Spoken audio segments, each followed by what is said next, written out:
Hello ನಮಸ್ಕಾರ. ಈ content ಶುರು ಮಾಡೋದಕ್ಕೂ ಮುಂಚೆ ನಿಮ್ಗೆಲ್ಲ ಒಂದು ಪ್ರಶ್ನೆ. ಏನಪ್ಪಾ ಅಂದ್ರೆ, ಒಬ್ಬ ಡೈರೆಕ್ಟ್ರು ಪರ್ಫೆಕ್ಟ್ ಡೈರೆಕ್ಟರ್ ಆಗೋದಕ್ಕೆ ಅವ್ನಿಗೆ ಯಾವ್ದ್ರ ಮೇಲೆ ಜಾಸ್ತಿ ಹಿಡ್ತಾ ಇರಬೇಕು ಅಂತ. ಬ್ರೇಕಾ ಅಥವಾ ಆಕ್ಸಿಲೇಟರಾ? ಸೇಮ್ ಇದೇ ಪ್ಯಾರಾಮೀಟರ್ನ ಸಿನಿಮಾ ರೈಟರ್ ಮೇಲೆ ಅಪ್ಲೈ ಮಾಡೋಣ. ಒಬ್ಬ ಪರ್ಫೆಕ್ಟ್ ರೈಟರ್ ಯಾವ್ದ್ರ ಮೇಲೆ ಕಂಪ್ಲೀಟ್ ಹಿಡ್ತಾ ಇಟ್ಕೋಬೇಕು? ಸ್ಟೋರಿ ಬಿಲ್ಡಿಂಗಾ ಅಥವಾ ಸ್ಟಾಪಿಂಗ್ ಪಾಯಿಂಟಾ? ಓಕೆ, ಸ್ವಲ್ಪ ಅರ್ಥ ಆಗೋ ಥರ ಹೇಳ್ತೀನಿ, ಸುಮ್ಮನೆ ಬೈಕೋಬೇಡಿ. ಯಾರೇ ಒಬ್ರು ಸ್ಕ್ರೀನ್ ರೈಟರ್ ಆಗಬೇಕು ಅಂತಂದ್ರೆ ಅವನು ಎರಡು ವಿಷಯನ ಚೆನ್ನಾಗಿ ಹ್ಯಾಂಡ್ಲು ಅಥವಾ ಬ್ಯಾಲೆನ್ಸ್ ಮಾಡೋದನ್ನ ಕಲಿಬೇಕು. ಒಂದು ಸ್ಟೋರಿ ಬಿಲ್ಡಿಂಗ್ ಮತ್ತೆ ಇನ್ನೊಂದು ಸ್ಟಾಪಿಂಗ್ ಪಾಯಿಂಟ್. ಸ್ಟಾಪಿಂಗ್ ಪಾಯಿಂಟ್ ಅಂದ್ರೆ ಒಂದು ಸೀನನ್ನ ಯಾವ ಪಾಯಿಂಟ್ ಅಲ್ಲಿ ಎಂಡ್ ಮಾಡಬೇಕು ಅಂತ. ಈ ಸ್ಟಾಪಿಂಗ್ ಪಾಯಿಂಟ್ ಅಲ್ಲಿ ಹೆಚ್ಚು ಕಮ್ಮಿ ಆದ್ರೆ ಸಿನಿಮಾ ತನ್ನ ಗ್ರಿಪ್ ಅನ್ನ ಕಳ್ಕೊಂಡ್ಬಿಡುತ್ತೆ. ಸ್ಟಾಪಿಂಗ್ ಪಾಯಿಂಟ್ ಅರ್ಲಿ ಆದ್ರೆ ಸಿನಿಮಾ ಕನೆಕ್ಟ್ ಆಗಲ್ಲ. ಸ್ಟಾಪಿಂಗ್ ಪಾಯಿಂಟ್ ಡಿಲೇ ಆದ್ರೆ ಸಿನಿಮಾ ಲ್ಯಾಗ್ ಆಗುತ್ತೆ. ಇದಕ್ಕೆ ಮೋಸ್ಟ್ ಆಫ್ ದ ಡೈರೆಕ್ಟರ್ ಹೇಳೋದು ನಮ್ಮ ಇಂಡಸ್ಟ್ರಿಯಲ್ಲಿ ರೈಟರ್ ಕೊರತೆ ಇದೆ ಅಂತ. ಈಗ ವಿಷಯಕ್ಕೆ ಬರೋಣ. ಇವಾಗ ಹೇಳಿ, ಒಬ್ಬ ಪರ್ಫೆಕ್ಟ್ ಸ್ಕ್ರೀನ್ ರೈಟರ್ ಯಾವ್ದ್ರ ಮೇಲೆ ಹೆಚ್ಚು ಕಾನ್ಸಂಟ್ರೇಟ್ ಮಾಡಬೇಕು ಅಂತ? ಸ್ಟೋರಿ ಬಿಲ್ಡಿಂಗಾ ಅಥವಾ ಸ್ಟಾಪಿಂಗ್ ಪಾಯಿಂಟಾ ಅಂತ? ಒಬ್ಬೊಬ್ಬರನ್ನ ಕೇಳಿದ್ರೆ ಬೇರೆ ಬೇರೆ ಒಪಿನಿಯನ್ ಹೇಳ್ಬೋದು. ಅದೇ ರೀತಿ ಒಂದು ಸಲ ವಿಡಿಯೋ ಸ್ಟಾರ್ಟಿಂಗ್ ಅಲ್ಲಿ ಕೇಳಿದಂತಹ ಪ್ರಶ್ನೆಗೆ ಕಂಪೇರ್ ಮಾಡಿದ್ರೆ ಇಲ್ಲಿ ಆಕ್ಸಿಲರೇಟರ್ ಅನ್ನೋದು ಸಿನಿಮಾದಲ್ಲಿ ಸ್ಟೋರಿ ಬಿಲ್ಡಿಂಗ್ ಇದ್ದಂಗೆ, ಸ್ಟಾಪಿಂಗ್ ಪಾಯಿಂಟ್ ಅನ್ನೋದು ಬ್ರೇಕ್ ಇದ್ದಂಗೆ. ನೀವು ಯಾವುದಕ್ಕೆ ಹೆಚ್ಚು ಪ್ರಿಫರೆನ್ಸ್ ಅನ್ನ ಕೊಡ್ತೀರಾ ಕಮೆಂಟ್ ಬಾಕ್ಸ್ ಅಲ್ಲಿ ತಿಳಿಸಿ. ಬಟ್ ಇಲ್ಲೊಬ್ರು ಇಂಡಿಯಾದ ಬೆಸ್ಟ್ ಸ್ಕ್ರೀನ್ ರೈಟರ್ ಈ ಸ್ಟಾಪಿಂಗ್ ಪಾಯಿಂಟ್ ಮೇಲೆ ಜಾಸ್ತಿ ಸ್ಟ್ರೆಸ್ ಕೊಡ್ತಾರೆ. ಅದಕ್ಕೆ ಅವರ ಸಿನಿಮಾ ನಿಮ್ಮನ್ನ ಎಂಗೇಜ್ ಆಗಿ ಇಡುತ್ತೆ. ಅವರೇ ಬ್ರ್ಯಾಂಡ್ ಡೈರೆಕ್ಟರ್ ಸಂದೀಪ್ ರೆಡ್ಡಿ ವಂಗ. ಇವ್ರನ್ನ ಒಂಥರ ಉಪ್ಪಿಯವರ ತಮ್ಮ ಅಂದ್ರೆ ತಪ್ಪಾಗಲ್ಲ. ಯಾಕಂದ್ರೆ ಒಂದು ಕಾಲದಲ್ಲಿ ಇಡೀ ಕನ್ನಡ ಸಿನಿಮಾ ಇಂಡಸ್ಟ್ರಿಗೆ ಆರೋಗೆಂಟ್ ಲೀಡ್ ಕ್ಯಾರೆಕ್ಟರ್ ಫ್ಲೇವರ್ ಅನ್ನ ತೋರಿಸಿದ್ದು ನಮ್ಮ ಉಪ್ಪಿ ಸರ್. ಈಗ ಅದೇ ಫ್ಲೇವರ್ ಅನ್ನ ಇನ್ನಷ್ಟು ಗ್ರ್ಯಾಂಡ್ ಆಗಿ ಡೀಪ್ ಆಗಿ ತೋರಿಸ್ತಾ ಇರೋರು ನಮ್ಮ ವಂಗ ಅವರು. ತಮಾಷೆ ಅಂದ್ರೆ ಅವರ ಹೆಸರಲ್ಲೇ ಡೀಪ್ ಇದೆ. ಅದಕ್ಕೆ ಏನೋ ಅವರ ಸಿನಿಮಾದ ಕ್ಯಾರೆಕ್ಟರ್ಗಳು ಡಾರ್ಕ್ ಅಂಡ್ ಡೀಪ್ ಆಗಿರ್ತವೆ. ಈ ಡೈನಮಿಕ್ ಡೈರೆಕ್ಟರ್ ನಮ್ಮ ಸಂದೀಪ್ ರೆಡ್ಡಿ ವಂಗ ಅವರ ಲೈಫ್ ಪಾರ್ಕ್ ಅಲ್ಲಿ ಒಂದು ರೌಂಡ್ ಹಾಕೊಂಬರೋಣ ಬನ್ನಿ. ವೆಲ್ಕಮ್ ಟು ವಂಗಾಸ್ ಪಾರ್ಕ್. ಇವ್ರ ಕತೆ ಶುರುವಾಗೋದು ಡಿಸೆಂಬರ್ 25 ಕ್ರಿಸ್ಮಸ್ ದಿನ 1981ರಲ್ಲಿ ಆಂಧ್ರ ಪ್ರದೇಶದ ವರಂಗಲ್ನಲ್ಲಿ. ಈ ಡೈನಮಿಕ್ ವಂಗ ಜನಿಸ್ತಾರೆ. ವಂಗ ಅವರು ಪ್ಲಾಟಿನಂ ಜೂಬ್ಲಿ ಹೈಸ್ಕೂಲ್ ಅಲ್ಲಿ 7ನೇ ತರಗತಿ ಓದಿ ನಂತರ 8ನೇ ಕ್ಲಾಸ್ ಓದೋದಕ್ಕೆ ಹೈದರಾಬಾದ್ಗೆ ಹೋಗ್ತಾರೆ. ನಂತರ ತಮ್ಮ ಗ್ರಾಜುಯೇಷನ್ ಮಾಡಿದ್ದು ಫಿಸಿಯೋಥೆರಪಿ ಅನ್ನುವಂತಹ ವಿಭಾಗದಲ್ಲಿ. ಈ ಫಿಸಿಯೋಥೆರಪಿ ಅಂದ್ರೆ ಈ ಗಾಯ, ಕಾಯಿಲೆ ಅಥವಾ ಅಂಗವೈಕಲ್ಯದಿಂದಾಗಿ ಚಲನೆ ಕಳ್ಕೊಂಡಂತಹ ವ್ಯಕ್ತಿಗಳಿಗೆ ವ್ಯಾಯಾಮ, ಮಸಾಜ್ ಮತ್ತು ವಿವಿಧ ಫಿಸಿಕಲ್ ಆಕ್ಟಿವಿಟಿಯಿಂದ ಟ್ರೀಟ್ಮೆಂಟ್ ಕೊಡೋದು ಅಂತ. ಈ ಕೋರ್ಸ್ ಮಾಡಿದ್ ಎಲ್ ಗೊತ್ತಾ? ನಮ್ಮ ಧಾರವಾಡದ STM ಕಾಲೇಜ್ನಲ್ಲಿ. ನಮ್ ವ್ಯೂವರ್ಸ್ ಯಾರಾದ್ರೂ ಈ ಕಾಲೇಜಲ್ಲಿ ಓದಿದ್ರೆ ಒಂದು ಕಮೆಂಟ್ ಹಾಕಿ. ಗ್ರಾಜುಯೇಷನ್ ಮುಗಿಸಿದ್ರು, ತಲೆಯಲ್ಲಿ ಸಿನಿಮಾ ಅವ್ರನ್ನ ಬ್ಲ್ಯಾಕ್ ಮ್ಯಾಜಿಕ್ ಮಾಡಿ ಅವ್ರನ್ನ ಸೀದಾ ಆಸ್ಟ್ರೇಲಿಯಾದ ಸಿಡ್ನಿ ಕರ್ಕೊಂಡ್ಬರುತ್ತೆ. ಅಲ್ಲೇ ಇಂಟರ್ನ್ಯಾಷನಲ್ ಫಿಲ್ಮ್ ಸ್ಕೂಲ್ ಆಫ್ ಸಿಡ್ನಿಯಲ್ಲಿ ಸಿನಿಮಾದ ಬಗ್ಗೆ ಕಂಪ್ಲೀಟ್ ಸ್ಟಡಿ ಮಾಡಿದ್ರು. ಅದೇ ಟೈಮಲ್ಲಿ ಒಂದೇ ತರದ ಮಸಾಲಾ ಮೂವಿಗಳು ಜನರನ್ನ ಎಂಟರ್ಟೈನ್ ಮಾಡ್ತಾ ಇದ್ವು. ಇದರಲ್ಲಿ ಏನಾದ್ರೂ ಚೇಂಜಸ್ ತರಬೇಕು ಅಂತ ಒಂದು ಡಿಸೈಡ್ ಮಾಡಿ ಇಂಡಿಯಾಗೆ ಬರ್ತಾರೆ. ಇಲ್ಲಿನ ನೇಟಿವಿಟಿಗೆ ಸೂಟ್ ಆಗೋ ರುಟೀನ್ ಮಸಾಲಾ ತರ ಇಲ್ಲದೆ ಇರುವಂತಹ ಸ್ಕ್ರಿಪ್ಟ್ ಗಳನ್ನ ಅವರು ಬರೀತಾರೆ. ಸ್ಕ್ರಿಪ್ಟ್ ಮೇಲೆ ಸೂಪರ್ ಕಾನ್ಫಿಡೆಂಟ್ ಆಗಿದ್ದ ವಂಗಾಗೆ ಈಸಿಲಿ ಪ್ರೊಡ್ಯೂಸರ್ ಸಿಗಬಹುದು ಅಂತ ಅನ್ಕೊಂಡಿದ್ದಂತಹ ವಂಗಾಗೆ ರಿಜೆಕ್ಷನ್ ಮೇಲೆ ರಿಜೆಕ್ಷನ್ ಬಂತು. 5 ವರ್ಷ ಅವರ ಸ್ಕ್ರಿಪ್ಟ್ಗೆ ಸಿಂಗಲ್ ಪ್ರೊಡ್ಯೂಸರ್ ಸಿಗ್ಲಿಲ್ಲ. ಆದ್ರೂ ತಮ್ಮ ಸ್ಕ್ರಿಪ್ಟ್ ಅಲ್ಲಿ ಸಿಂಗಲ್ ವರ್ಡ್ ಕೂಡ ಅವರು ಚೇಂಜ್ ಮಾಡಲಿಲ್ಲ.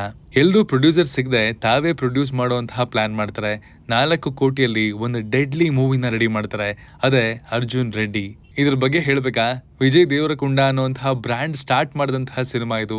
ಯಂಗ್ ಜನರೇಷನ್ಗೆ ಈ ಮೂವಿ ಎಷ್ಟು ಇಷ್ಟ ಆಗಿತ್ತು ಅಂದ್ರೆ ಬರೋಬ್ಬರಿ 40 ಕೋಟಿ ಬಾಚ್ಕೊಂಡ್ಬಿಡುತ್ತೆ. ಇದರಲ್ಲಿ ಬರುವಂತಹ ಅರ್ಜುನ್ ರೆಡ್ಡಿ ಕ್ಯಾರೆಕ್ಟರ್ ಎಲ್ಲರನ್ನೂ ಅಟ್ರಾಕ್ಟ್ ಮಾಡಿತ್ತು. ಎಷ್ಟೋ ಜನರ ಫೇವ್ರೆಟ್ ಲಿಸ್ಟ್ ಅಲ್ಲಿ ಇವತ್ತಿಗೂ ಈ ಮೂವಿ ಇದೆ. ಇಲ್ಲಿ 2 ಡಿಪಾರ್ಟ್ಮೆಂಟು ಅಂದ್ರೆ ಡೈರೆಕ್ಷನ್ ಅಂಡ್ ರೈಟಿಂಗ್, ಎರಡರಲ್ಲೂ ಸೈ ಅಂತ ಅನ್ನಿಸ್ಕೊಂಡಿದ್ದಂತಹ ವಂಗ ಈಗ ಸಕ್ಸಸ್ಫುಲ್ ಪ್ರೊಡ್ಯೂಸರ್ ಕೂಡ. ಒಂದೇ ಮೂವಿ ಅವ್ರನ್ನ ಸ್ಟಾರ್ ಅನ್ನಾಗಿ ಮಾಡುತ್ತೆ. ಯಾರ್ದೋ ಬೊಕ್ಕಸಕ್ಕೆ ಬೀಳ್ಬೇಕಾದಂತಹ ಬಾಕ್ಸ್ ಆಫೀಸ್ ಕಲೆಕ್ಷನ್ ಇವರೇ ಪ್ರೊಡ್ಯೂಸ್ ಮಾಡಿದ್ರಿಂದ ಇವ್ರಿಗೆ ಒಳ್ಳೆ ಅಮೌಂಟ್ ಲಾಭ ತಂದ್ಕೊಡುತ್ತೆ. ಇದೇ ಅಲ್ವಾ ಭಗವಂತನ ನಿಜವಾದ ಡೈರೆಕ್ಷನ್ ಅಂತಂದ್ರೆ. ಮೋಸ್ಟ್ ಆಫ್ ದ ಪ್ರೊಡ್ಯೂಸರ್ಸ್ ಇದನ್ನ ಡಾರ್ಕ್ ಆಗಿದೆ ಅಂದ್ರು, ಬಟ್ ಅದೇ dark theme and dark chocolate ಈಗಿನ ಯೂತ್ಸ್ ನ ಫೇವ್ರೇಟ್ ಅಂತ ಗೊತ್ತಿರ್ಲಿಲ್ಲ. ಈ ವಿಷಯನ ಹೇಗ್ ತಗೋಬೇಕೋ ಗೊತ್ತಿಲ್ಲ.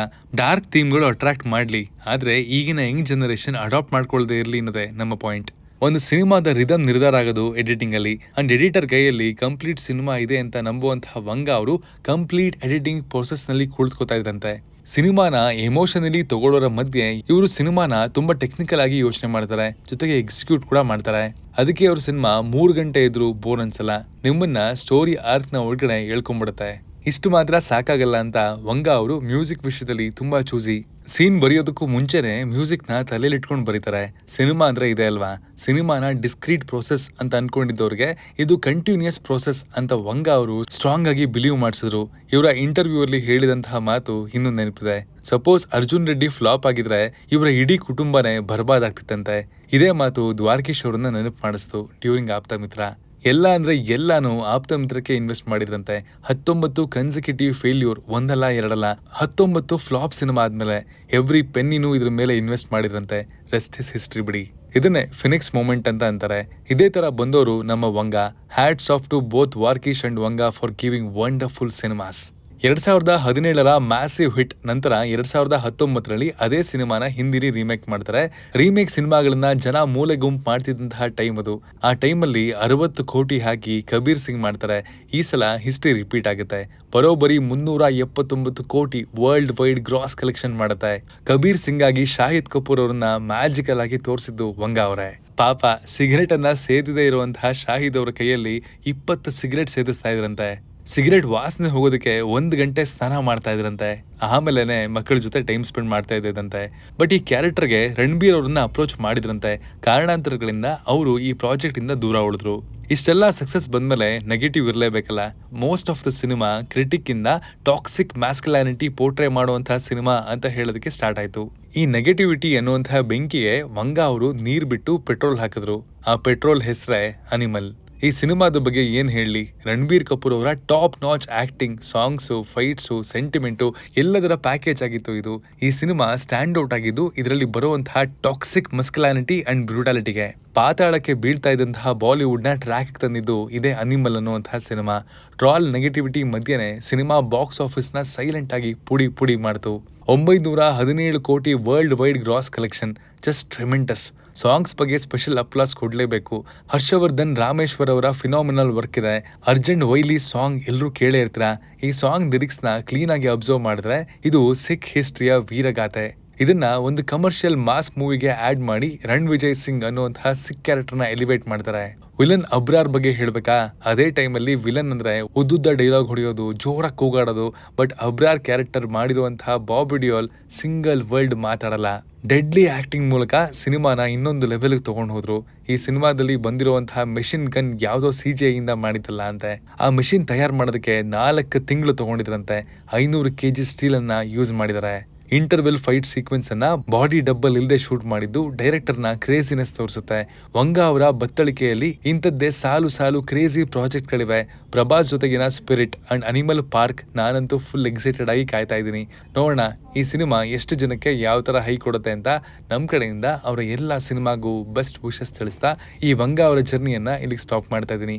ಇದೇ ತರ ಯಾರ ಜರ್ನಿಯನ್ನ ಕೇಳೋದಕ್ಕೆ ನೀವು ಇಷ್ಟಪಡ್ತೀರಾ ಅಂತ ಹೇಳಿ ಅವರ ಜರ್ನಿಯನ್ನ ಕೂಡ ಮಾಡೋ ಪ್ರಯತ್ನ ನಾನು ಮಾಡ್ತಾನೆ ಇರ್ತೀನಿ. Love you all. Signing off, Manu.